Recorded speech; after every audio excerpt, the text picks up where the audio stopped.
Pemirsa, rekan Livia Ramadanti akan mengulas lebih jauh perihal pembatalan drawing Piala Dunia U20 oleh FIFA dalam segmen Fact Check. Ya, Livia, apa sebetulnya konsekuensi dari pembatalan drawing Piala Dunia U20 bagi Indonesia? Eva, ada banyak konsekuensi yang harus ditanggung oleh pemerintah Indonesia dan juga PSSI bila nantinya memang harus ternyata Piala Dunia U20 ini batal terselenggara di Indonesia karena gelombang penolakan atas keikutsertaan tim nasional sepak bola Israel dalam Piala Dunia U20 di Indonesia berbuntut panjang. Federasi Sepak Bola Dunia atau FIFA resmi membatalkan drawing atau undian Piala Dunia U20 yang sebelumnya dijadwalkan berlangsung pada 31 Maret di Bali. Lalu apa konsekuensinya dari pembatalan drawing oleh FIFA terhadap gelaran Piala Dunia U20 di Indonesia? Kita akan ulas selengkapnya dalam fact check kita hari ini. Kita mulai dari kronologi pembatalan drawing Piala Dunia oleh FIFA yang sejatinya digelar pekan ini untuk menentukan penyisian grup yang kemarin akhirnya gagal dilakukan. Kita lihat kronologi awalnya adalah sejumlah tokoh dan juga kepala daerah tolak timnas Israel. Ini dilakukan oleh beberapa tokoh, diantaranya adalah ada Ketum PP Muhammadiyah, kemudian ada Ketua MUI bidang hubungan luar negeri, dan juga ada kepala daerah. Di sini yang kita garis bawahi adalah Gubernur Bali Iwayan Koster dan juga ada Ganjar Pranowo, yaitu Gubernur Jawa Tengah. Pada 26 Maret 2023 akhirnya FIFA menyampaikan secara lisan bahwa akan melakukan pembatalan drawing Piala Dunia U20 kepada LOC yang saat itu dipegang atau Local Organizing Committee LOC ini yang diketuai atau sebagai ketuanya di sini adalah Erick Thohir. Kemudian surat resmi dari FIFA sendiri memang masih belum dikirimkan. Ternyata belum ada surat secara resmi yang dikirimkan, hanya sudah ada pembatalan secara lisan yang disampaikan langsung kepada Erick Thohir. Nah, secara garis besar ada beberapa alasan yang membuat FIFA harus membatalkan drawing. Kita mulai soal penolakan seperti yang sudah kita bahas sebelumnya tentang penolakan Gubernur Bali terhadap kehadiran timnas Israel yang menjadi salah satu alasan utama FIFA yang kemudian akhirnya harus membatalkan drawing. Pembatalan drawing ini karena adanya penolakan kedatangan timnas Israel ke Bali oleh Iwayan Koster, Gubernur Bali, kemudian seluruh negara padahal harus hadir saat drawing karena sudah diketahui bahwa Israel sendiri lolos ke fase berikutnya dan berhak tampil di Piala Dunia U20. Kemudian FIFA juga harus menjamin seluruh negara peserta Piala Dunia U20 ini dalam kondisi yang aman. Dan juga yang terakhir adalah Israel ini merupakan negara anggota resmi FIFA sehingga ia tentunya diperbolehkan bermain di ajang FIFA termasuk Piala Dunia U20. Lantas yang menjadi pertanyaan besar ialah apa konsekuensi dari pembatalan drawing FIFA bagi Indonesia selaku tuan rumah? Ternyata ada banyak konsekuensi yang akan ditanggung Indonesia jika akhirnya batal menjadi tuan rumah. Yang pertama dulu kita bahas terkait dengan drawing FIFA ini mungkin digelar di lokasi yang berbeda.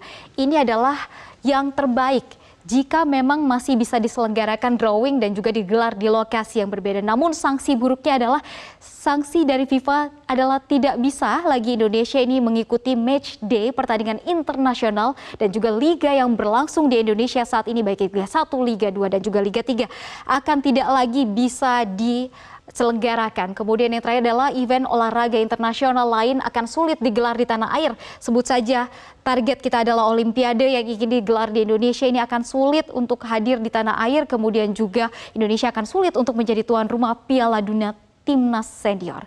Nah, Ketua Komisi 10 DPR RI pun menyayangkan penolakan yang dilakukan sejumlah pihak menjelang berlangsungnya Piala Dunia U20 di Indonesia.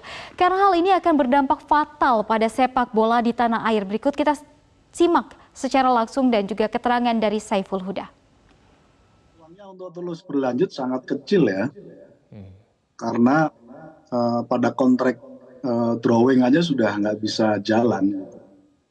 Nah, karena itu saya ingin merespon ini pada dua hal ya menurut saya. Yang pertama, sejak dari awal tahun 2019 ketika bidding itu dilakukan oleh FIFA, lalu pemerintah mengajukan. Nah, semestinya semua hitungan politiknya sudah diukur oleh pemerintah. Karena waktu itu juga sudah ada kepesertaan dari timnas Israel. Kami concern betul urusan terkait dengan menyelamatkan sepak bola kita di Indonesia. kan hampir pasti ketika ini dibatalkan, kalau kita baca runtut dari berbagai aturan FIFA, hampir pasti kita akan kena ban. Itu artinya sepak bola Indonesia akan keluar dari ekosistem sepak bola secara menyeluruh, secara sedunia. PSSI selaku panitia lokal ajang Piala Dunia U20 tahun 2023 memang tengah melakukan sejumlah langkah untuk menyelamatkan ajang ini tetap bisa berlangsung di Indonesia. Selain melobi FIFA, PSSI juga melakukan koordinasi dengan pemerintah. Di antaranya adalah berkoordinasi dengan Kementerian Luar Negeri. Di dalam hal ini adalah Retno Marsudi, karena memang sebagai penanggung jawab diplomasi dan politik luar negeri di Indonesia. Kemudian berkoordinasi juga dengan Kemenpora sebagai penanggung jawab pelaksana di Indonesia. Saat ini masih dijabat oleh PLT Kemenporanya, oleh Menpora Muhadjir Effendi. Kemudian yang terakhir tentunya melapor pada Presiden Joko Widodo. Inilah langkah-langkah yang akan dilakukan oleh Erick Thohir. Namun kita dengarkan tadi Erick Thohir sudah berada di Swiss untuk melakukan lobby terhadap FIFA secara langsung.